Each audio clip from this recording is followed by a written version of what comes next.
से ही उत्पन्न होता है।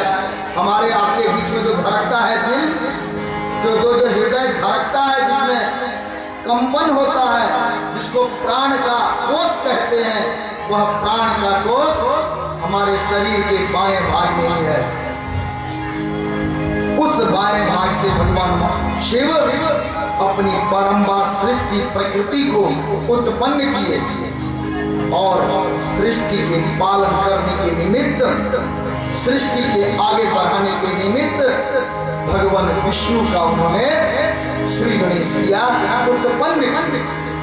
जब भगवान शिव अपने बाएं भाग से उस त्रिलोक सुंदर विश्वमोहन स्वरूप वाले भगवान का उत्पन्न किए, तो त्रिलोक विजयी विष्णु ने पूछा, भगवान मेरे लिए क्या आदेश है? मैं कौन हूँ? मेरा क्या नाम है? मेरा क्या काम है? मुझे आपने क्यों यहाँ उत्पन्न किया है? भगवान सदाशिव कहते हैं कि तुम समस्त जगत में व्याप्त रहोगे, इसलिए तुम्हारा नाम विष्णु होगा। और वो परम परमेश्वर विष्णु, तुम्हारा कार्य सृष्टि को आगे बढ़ाना है और तुम्हारे सृष्टि क्रम में आगे बढ़ाने के लिए अभी तपस्या है। भगवान विष्णु को उन्होंने नाम दे दिया और 12,000 वर्ष तक भगवान विष्णु तपस्या में लगे रहे। जब बहुत दिनों तक 12,000 वर्षों तक तपस्या किए, तो उनके तपस्या करने से, तपस्या के तप से शरीर से जल का प्रवाह उत्पन्न हुआ और उस शरीर के जल के प्रवाह से समस्त लोग जलाप्लावित हो गया। जल का एक नाम नार भी कहते हैं, नीर भी कहते हैं। संस्कृत में जल का पर्यायवाची नीर शब्द है। अभी बोतल में रेल का नीर आता है, रेल नीर। साउथ दक्षिण भारत में चले जाएंगे तो वहाँ लोकाचार में जैसे हम लोग यहाँ जल कहते हैं, वैसे वहाँ नीरू या नीर कहेंगे। अब जिस भगवान के समस्त शरीर से पूरा लोक आप्लावित हो गया उनके शरीर के निकले हुए जल से, उस जल नीर से, इसलिए भगवान विष्णु का एक नाम पड़ा, नारायण पड़ा। बोले नारायण भगवान की जय। ऐसे भगवान नारायण जो जल रूप में थे, नीर स्वरूप में बने भगवान नारायण, और उस नारायण को जब देखे कि समस्त लोक जलाप्लावित है, तो थकने के कारण अब नींद आ गई। बहुत वर्षों तक तपस्या किए, शरीर से जल प्रस्फुटित हुआ, उस जल से तीनों लोग प्लावित हो गया और उनके थकान के कारण वो नींद में चले गए। शिव जी की प्रेरणा से, माया से सोए हुए, उस जल में सोए हुए भगवान विष्णु के नाभि कमल से एक सहस्त्र गंठलों वाला, हजारों गंठलों वाला कमल की उत्पत्ति हुई, कमल का विकास हुआ। वह कमल अत्यंत तेजोमय था, सूर्य के तेज के समान था। उसका स्वरूप कनेर के पुष्प की तरह था।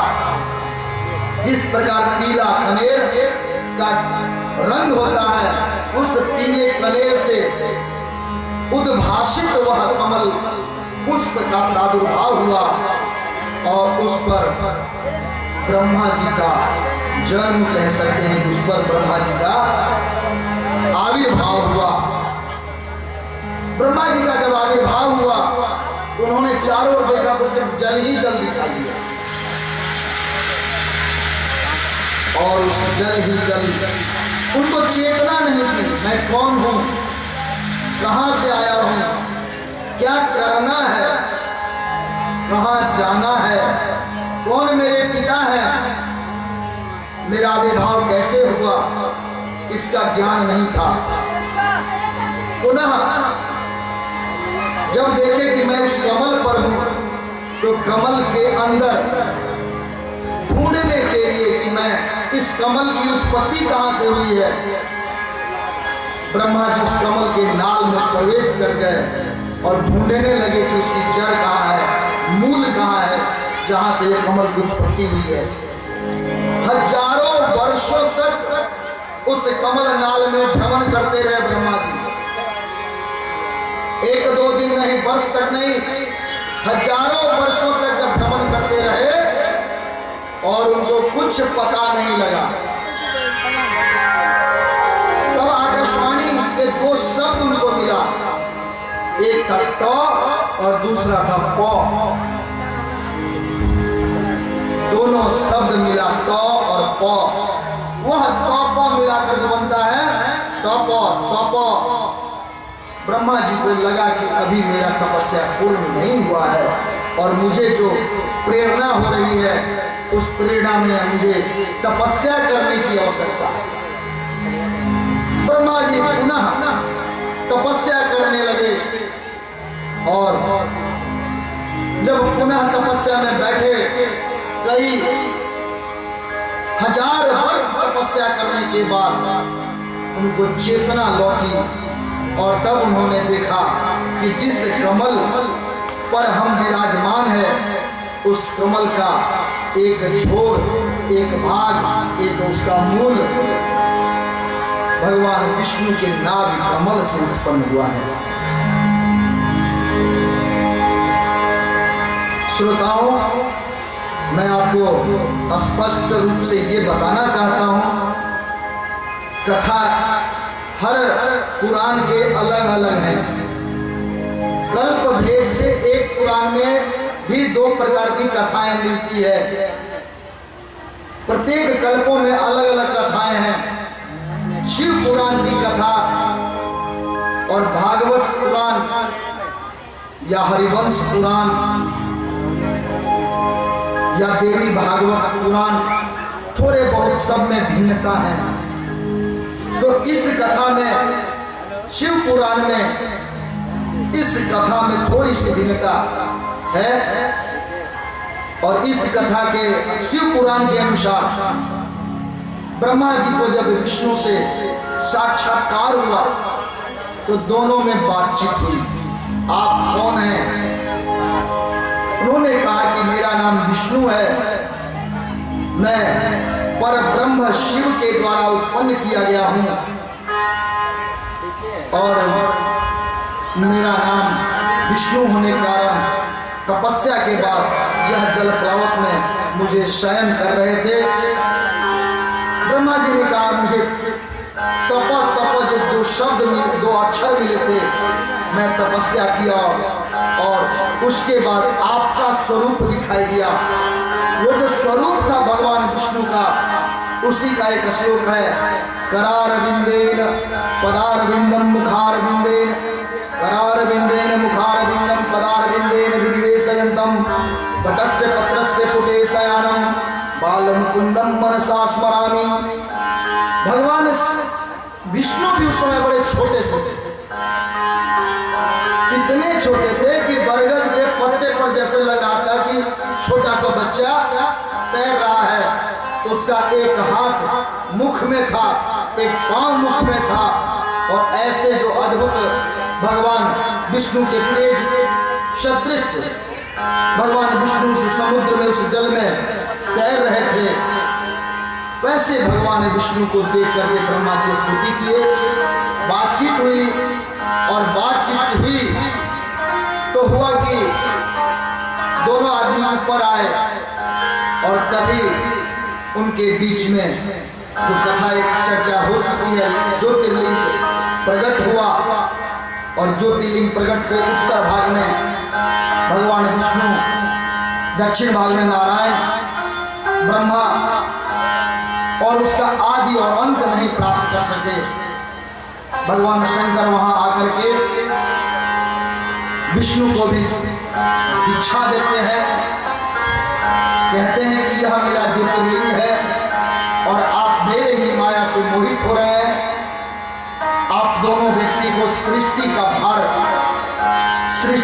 पालन करने का, सृष्टि का रचना करने का भाग मैं दे रहा हूं और आप लोग सृष्टि के करने के लिए आगे बढ़ें। जब ब्रह्मा और विष्णु शंभ सदाशिव शिव के एक इशारा मात्र पर सृष्टि का पालन और रचना करने के लिए उद्यत हैं, तो भला हम लोग की जो शक्ति है उस परंपरा से जो चल रही उद्भाषित हो रही है, उस परम ब्रह्म परमेश्वर महादेव जी के शत शत प्रणाम करते हैं। उस चंद्रमौली भगवान शिव को मैं सहस्त्र सहस्त्र बार प्रणाम करता हूँ और इस प्रकार से शिव जी ब्रह्मा और विष्णु को आशीर्वाद देकर अपने अपने कार्य में लगा दिए हैं। ब्रह्मा उन भगवान शिव के ज्योतिर्लिंग को 5 मंत्रों के रूप में उन्होंने देखा। कहते हैं कि एक तत्वमसी के रूप में भगवान शंकर को उन्होंने देखा। दूसरे उस 24 जो तत्व स्वरूप है, जो 24 वर्ण वाला गायत्री है, उसको भी उन्होंने साक्षात्कार किया। तीसरे पंचाक्षर मंत्र का साक्षात्कार किए। चौथे संवरण मंत्र का उन्होंने साक्षात्कार किए। पांचवें मृत्युंजय मंत्र का उन्होंने साक्षात्कार किया और उस मृत्युंजय मंत्र का साक्षात करके मृत्युंजय मंत्र का अभिप्राय है ऐसा मंत्र जिससे मृत्यु पर विजय प्राप्त किया जाए। और वो भगवान शिव चंद्रशेखर ही ऐसे शिव हैं जो पूर्ण रूप से आपको मृत्यु पर विजय प्राप्त कर सकते हैं। एक बार मृकंडू ऋषि के बहुत बड़े भक्त का नाम है, शिव भक्त है मृकंडू। उनको कोई पुत्र नहीं था, शिव जी के बड़े भक्त थे। तो जब बहुत दिनों तक पुत्र नहीं हुआ, उन्होंने शिव की आराधना की। जिनको पुत्र नहीं होता है तो पुत्र प्राप्ति के लिए भी शिव की ही आराधना होती है और पुत्र देने का काम शिव जी ही करते हैं। इसका 2-3 कारण शास्त्रों में मिलता है। एक तो वंश वृद्धि, अर्थात आपका कुल का वंश आगे बढ़े, इसके जो कारक हैं वो है पितर। तो जिसके घर में पितर दोष होता है उसका वंश आगे नहीं बढ़ता। पितर दोष होने से कुंडली में राहु और केतु से यह दोष देखा जाता है। तो जिसके घर में या जिसके खानदान में कुल में पितर दोष आ रहा है, उसके कुल में वंश की वृद्धि नहीं होती है। बच्चे होंगे भी तो अल्पायु होंगे और वो होकर के भी आयु उनको नहीं रहेगा। जन्म होते ही मास 2 मास 2 दिन 4 दिन 10 दिन 5 दिन 4 वर्ष में जाकर वो चले जाते हैं, नहीं रहते हैं, अर्थात वंश बढ़ता नहीं है। और पितर दोष को समन करने का एक ही उपाय है, वो भोले बाबा शिव जी हैं जो पितर दोष को दूर कर सकते हैं। नहीं तो पितर की पूजा से ही पितर दोष दूर होता है। अब मृकंडू ऋषि को कोई पुत्र नहीं था, बड़े दुखी हुए और शिव जी के चूंकि भोला बाबा बड़े भक्त थे तो उन्होंने बहुत तपस्या की। शिव जी प्रसन्न हुए। शिव जी ने कहा कि देखो, तुम्हारे कुंडली में, तुम्हारे हस्तरेखा में पुत्र तुम्हारे जीवन में नहीं लिखा हुआ, इसलिए व्यर्थ तुम्हारा तपस्या व्यर्थ है। तुम तपस्या मत करो और मैं ऐसे ही प्रसन्न हूं। पुत्र ही से ही गति होती है, ऐसी भी बात नहीं है। कहते हैं कि मृकंडू ऋषि की कहा गया शास्त्र में कि पुण्नाम नरकात त्रायते इति पुत्र। पुत्र वह है जो हमें पुण्नाम नरक से त्राण दिलाता है, रक्षा करता है, और हमें पुत्र है नहीं। शास्त्रों में यहां तक चर्चा है कि जिसको पुत्र नहीं है उससे देवता लोग अर्घ्य स्वीकार नहीं करते हैं, तो हमारा जीवन व्यर्थ जाएगा। हमारे पुत्र नहीं होने से यह जो कलंक है, जिससे पितरों का संतुष्टि, पितरों को जल देने वाला मेरे कुल में कोई नहीं होगा, मेरे मरने के बाद मुझे कोई जल देने वाला नहीं होगा। शिव जी को अपने शास्त्रगत मत से उन्होंने प्रसन्न किया, स्तुति की, और भगवान शिव की स्तुति करने पर भगवान प्रसन्न हुए। कहे कि देखो पुत्र तो तुम्हारे यहाँ नहीं है, फिर भी तुम्हारी तपस्या से, तुम्हारी भक्ति से, क्योंकि भगवान भक्त के अधीन होते हैं। कोई भी भगवान हो, चाहे वो आदि शक्ति परम्बा हो, आदि सृष्टिकर्ता भोले बाबा हो, पालन करता विष्णु हो, नारायण हो, ब्रह्मा हो, या 33 करोड़ देवी देवता में कोई भी हो, भक्त के बस में सब भगवान, और भक्त के बस में रहने के कारण भक्त के नियम के सामने सब नियम बदल जाता है, क्योंकि भक्त के बस में है भगवान। अब तो मृकंडू ऋषि भोले बाबा को प्रसन्न कर लिए, और भोला बाबा वहां पर किंग कर्तव्य विमूढ़ हो गए, क्योंकि भक्त के बस में है। कहे कि चलो, तुम्हारे कुंडली में, तुम्हारे कुल में तो कोई पुत्र नहीं है, लेकिन तुम्हारे भक्ति के कारण, तुम्हारे भक्त से प्रसन्नता के कारण मैं तुम्हें आशीर्वाद देता हूं। तुम्हारे कुल में, तुम्हारे यहाँ पुत्र उत्पन्न होगा, लेकिन एक शर्त है, वह पुत्र अल्पायु होगा। मृकंडू ऋषि को पुत्र नहीं था। शंकर जी ने कह दिया तुम्हारे खानदान में, तुम्हारे हस्तरेखा में पुत्र नहीं है, इसलिए पुत्र की याचना मत करो। जब उन्होंने देखा कि चलो कह रहे हैं कि अल्पायु पुत्र हो, तो उन्होंने सहर्ष स्वीकार कर लिया कि महाराज, हे भगवान, भले अल्पायु पुत्र ही, कम से कम 5 पुत्र का जो कलंक है ये तो समाप्त हो जाएगा। कम से मैं पुत्र का मुख तो देख लूंगा।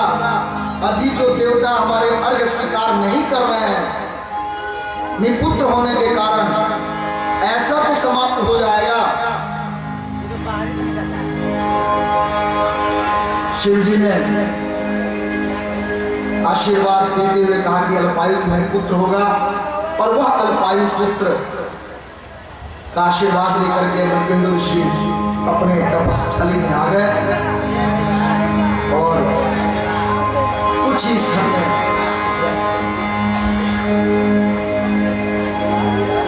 किस प्रकार एक भजन के माध्यम से हम लोग सुनते हैं। पुनः कथा आगे।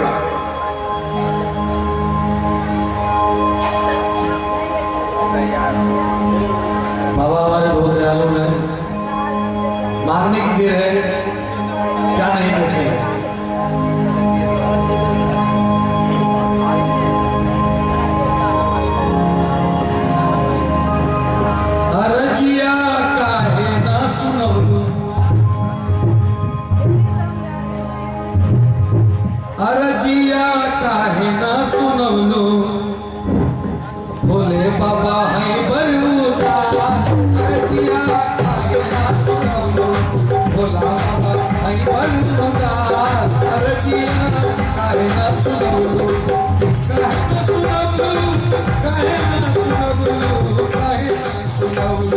अरजिया काहे ना सुनवलो भोलावा भाई बरहुदा अरजिया काहे ना सुनवलो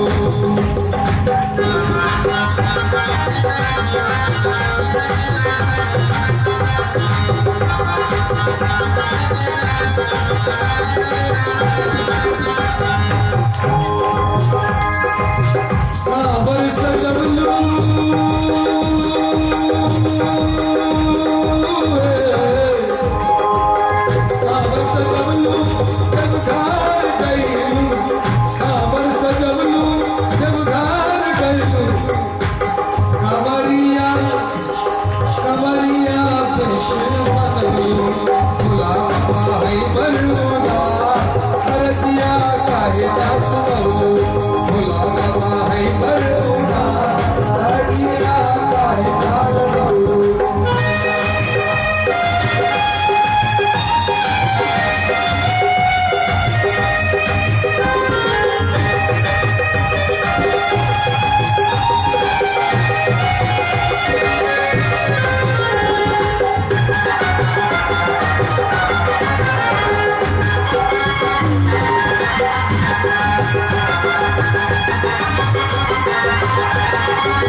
किनको सुनाना आपने अपनी अर्जी बाबा भोलेनाथ से। भाई साहब स्लाइड को बंद करो आप। जिनको जिनको अपनी अर्जी सुनानी है बाबा भोलेनाथ से उठाएंगे दोनों हाथ ऊपर, और जिनको शर्म आ रही है आंख बंद कर ले।